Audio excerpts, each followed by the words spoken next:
despite his spiritual office, is not really a Westerner himself.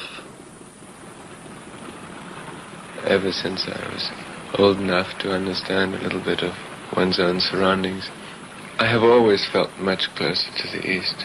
And until the day I die, I will always have these same feelings.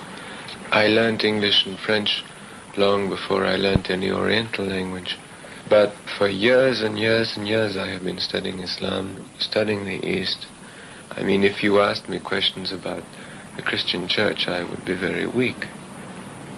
I am very far away at heart from the West. At the same time, I think that in many cases it's wise for the Imam to have a certain amount of space in time and distance, so that when he goes back to the areas which he has visited a year earlier or 2 years earlier, he gets a really clear picture of the transformations that are taking place.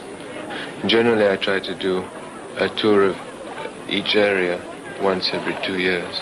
When the Imam is there, most of the members of the community have at least half a day off every day, if not the whole day. It's nearly always a holiday. When they close their shops, they usually decorate the institutions when the Imam arrives, decorate the airports. It's really a time of festivity. The question remains, which is the real Aga Khan? The Oriental, the Imam of the Ismaili Muslims, or the rich young Parisian, the racegoer, the Harvard graduate, the man behind the Costa Smeralda? It would be easy enough to sum him up as a man of two worlds, but it wouldn't be true.